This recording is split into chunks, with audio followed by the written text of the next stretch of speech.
If you've been on the channel for a while, then you know my distaste and disdain whenever I found out that the Queen basically has no power. She is just a patriotic symbol of the UK. But nevertheless, I still feel like the monarchy plays a huge part in English culture. Yes. So, hello my favorite people. Today we'll be reacting to a brief history of the royal family. Also, this week I found out that the guy who's balding, I think his name is Henry, I don't really know. Not the redhead, the other one. Him and Kate Middleton are related. Oh my god. Anyways, let's just get right into this video. I don't know if I want to know anymore. If more people are related, Jesus Christ. Subscribe if you're new here. Make sure you head over to Instagram, DM me your video suggestions, tweet them at me on Twitter, like this video, let's get 700 likes, and check out the second channel, which reminds me, Happy Thanksgiving!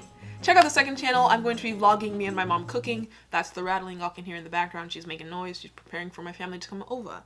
Anyways, yes, we'll be vlogging on the second channel. I'll be posting on my Instagram story as well, so a Thanksgiving with the Iberas. Come join. All that being said, here we go into a brief history of the royal family. I swear, please no more incest. That's ridiculous.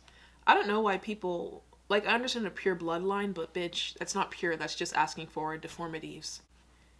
Here we go. 1066, the start of the royal family on these fair isles. Well, there were kings in many countries before that, and druids before that, and Pangaea before that, but we have to start... Okay, I know I just paused, but I was actually thinking, how the heck can you just decide, hey, I am your king, and from now on, only people in my family will rule over you. I'd be like, fuck you. And a millennia ago is plenty far. If that leaves out Ethelred the Unready, so it goes. William the Conqueror... Ethelred. Oh my god. And didn't he die from, like, Crohn's disease? I was watching, I believe, The Last Kingdom, and they were... It's like a battle between him, Wessex, the Vikings, all that stuff. What are they... They didn't call them Vikings. I don't remember what they're called, but they're basically Vikings.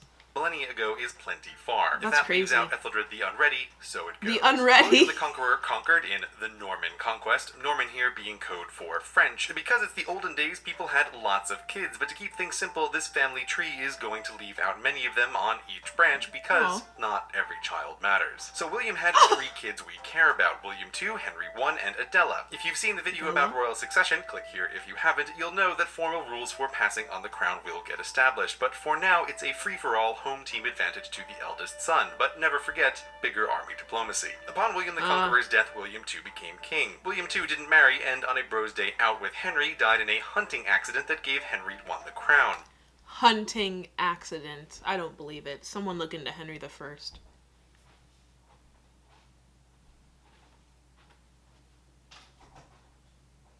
At least 26 children, of which only 2 were 100% legit. He declared his... What do you mean only 2 out of 26 were legitimate? Meaning he had, like, spare concubines and wives and stuff? And also, why is Empress Matilda's neck like that? This is already kind of off to a bad start. Man. Would rule next after his son died in a shipwreck and swore his knights to honor Empress Matilda by crossing their hearts, hoping to die, sticking a needle in their eye. But when Henry I died while Matilda was in France, many ignored this while her cousin Stephen raced to Westminster using faster army diplomacy to get coronated first. Empress Matilda did eventually return and start a decades-long civil war that was pretty much a stalemate because turtling in the 1100s was an effective RTS tactic. While she did rule part of the island, as Matilda never had an official coronation, her monarchical status is disputed. Now, as Stephen's children were either dead... No, the only one who should be disputed is Stephen, because he came up and just hijacked it.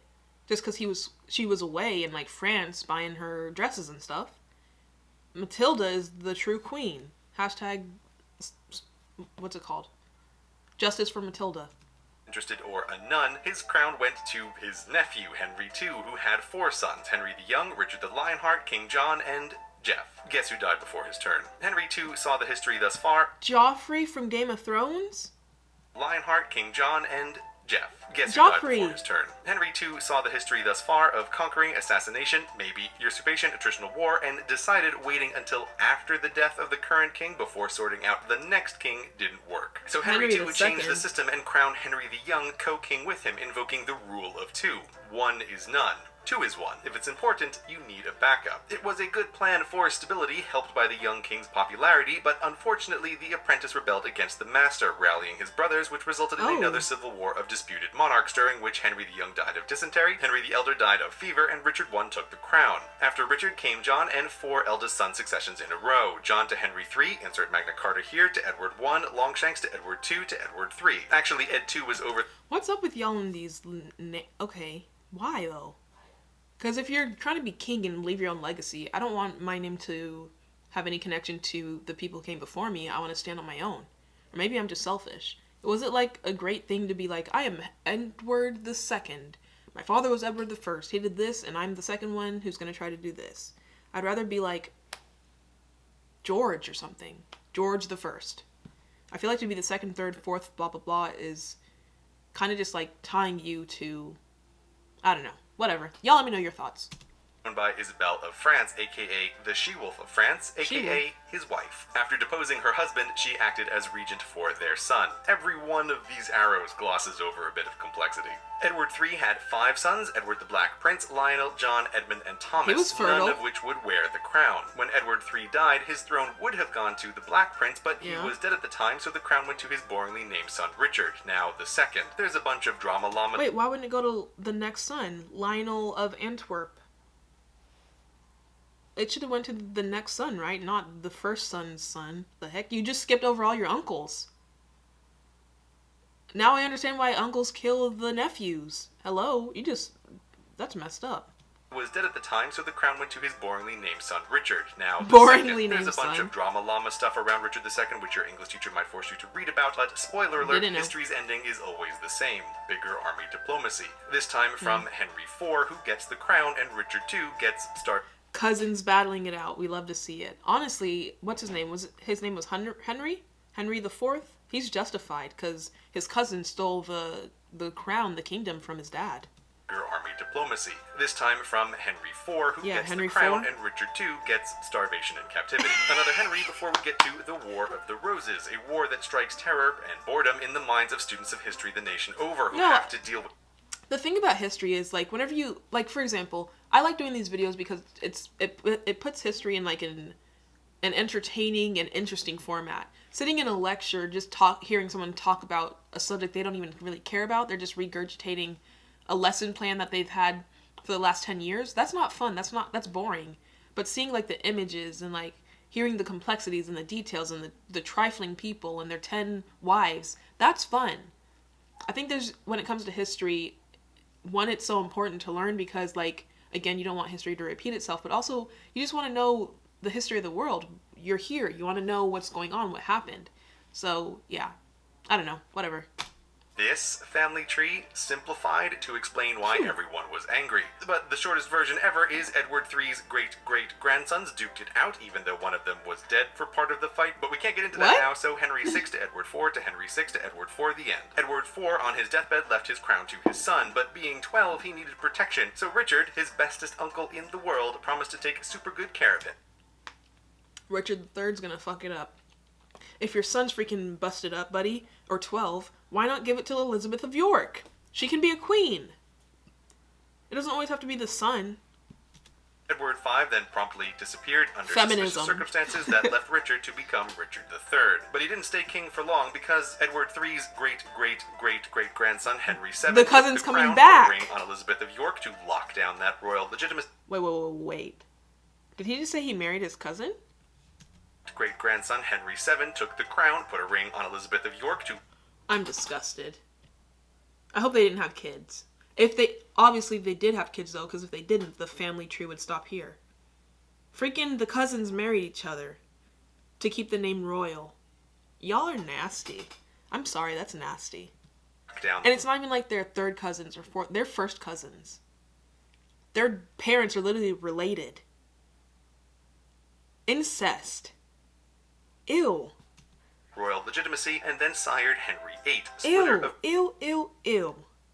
Ew. Look at him. No, he deformed. Look at him. I'm disgusted. And it's probably just going to go downhill from here, I swear. Riches and ladies. Henry VIII. He's the one who beheaded all the women who can't give him children, right? It's what happens with incest. On that royal legitimacy, and then sired Henry VIII, splitter of churches and ladies. Henry VIII thought it was high time to formalize the rules of inheritance, so he wrote them out in his will, basically saying oldest boys first, girl. Henry VIII, this is exactly. Not only was he a deformed man, but he was an idiot. Eldest son gets the crown. So he's, what's the opposite of a feminist? What's it called? People say it all the time. I can't think of the word. Comment down below. And if no sons, then eldest daughter gets the crown. Okay, I guess that's kind of redeemable, but still, the woman comes second. What an idiot. Henry VIII.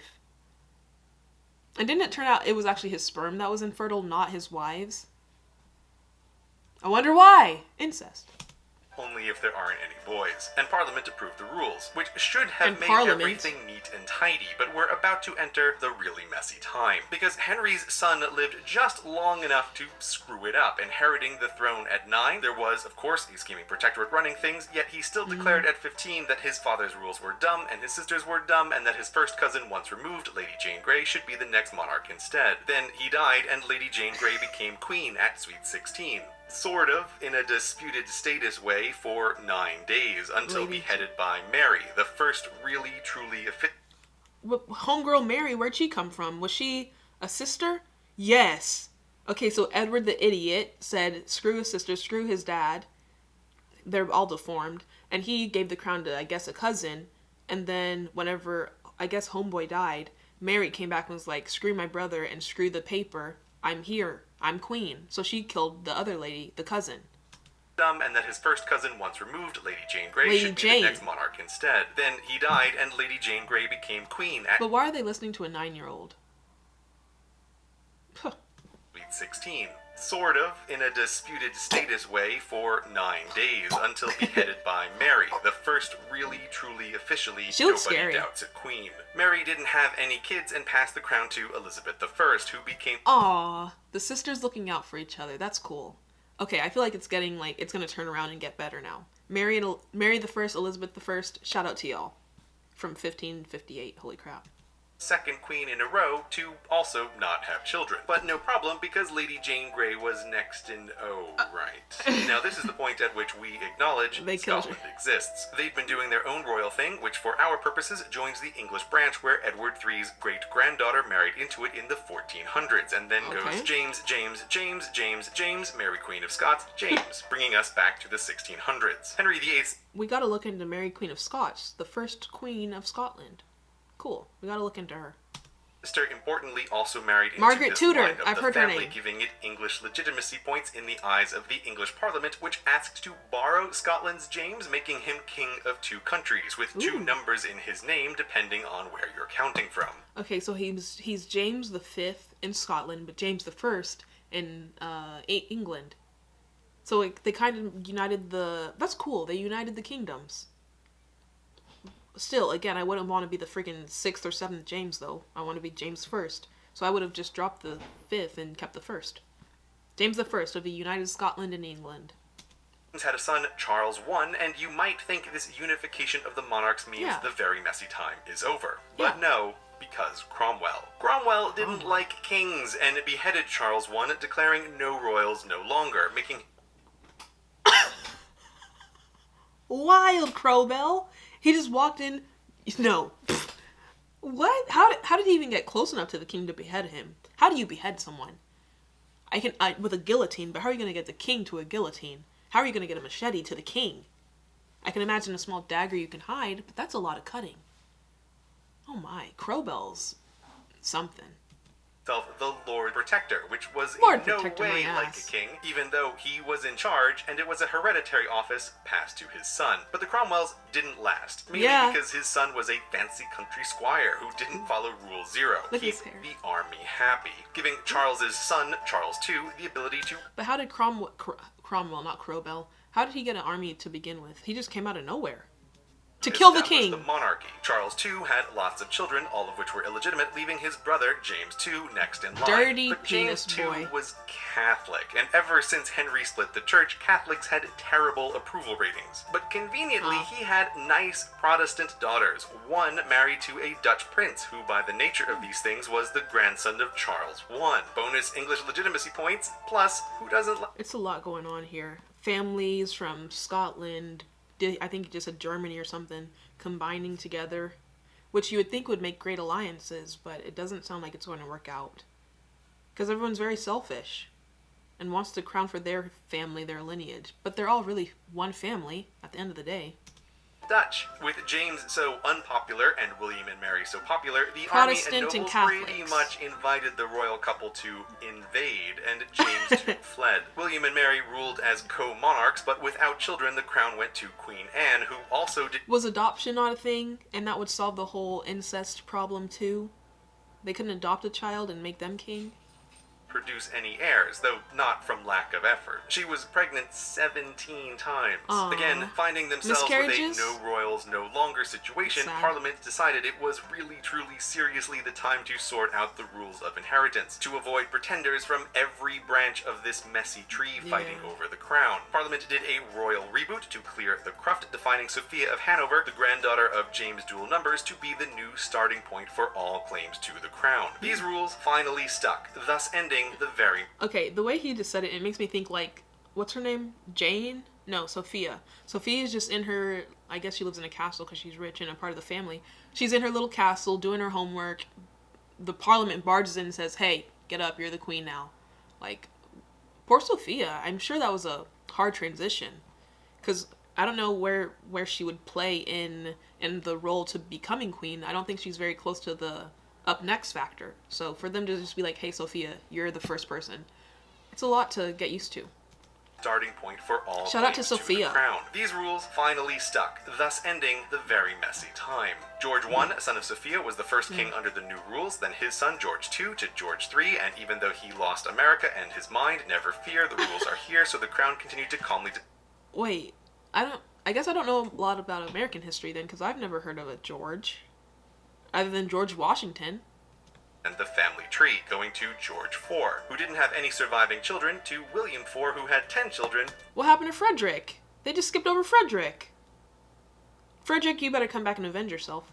Illegitimate. Then passing through his dead younger brother to Queen Victoria, who started her reign in 1837 and made it to just over the finishing line of the 20th century, which is a doubly impressively long time given the state of medical technology then. After the end of her... What was that? Amputations? ...century, which is a doubly impressively long time given the state of With a saw? Tetanus? Hello, people? Oh my god.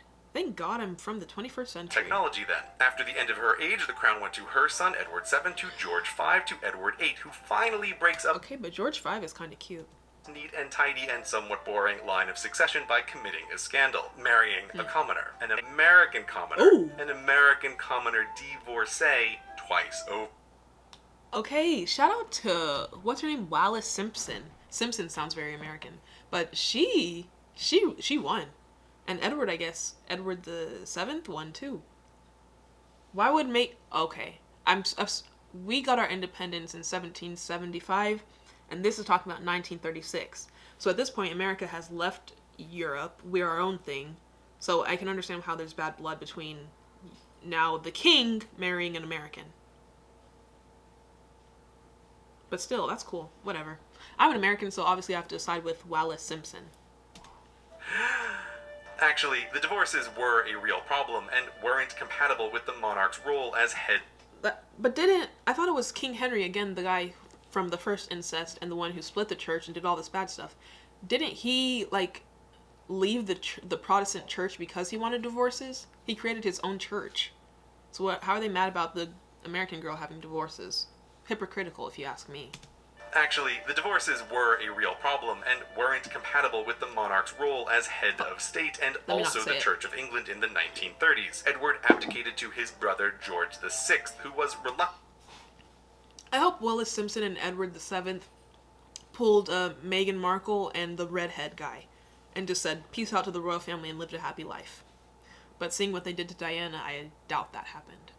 To take the crown, and then had to oversee World War II and the subsequent breakup of the British Empire, which drained the reluctant king's health, who died at 56, leaving the crown to Elizabeth II in 1952 at the... Oh, she was a baddie. She was a baddie. But this is where, like, the current stuff comes into play. She's been around for a long time. 1936, and she's still here on the Queen. I feel like that's the longest ruling we've seen. That's like 60, 70 years. And all these other people have been changing back and forth. So shout out to Queen Elizabeth. Who died at 56, leaving the crown to Elizabeth II in 1952 at the age... Okay, but wait, isn't her, like, husband related to her too? So no shout out. That's still incest. I just thought of that because George V kind of looks like the guy with the big ears. I don't know his name though.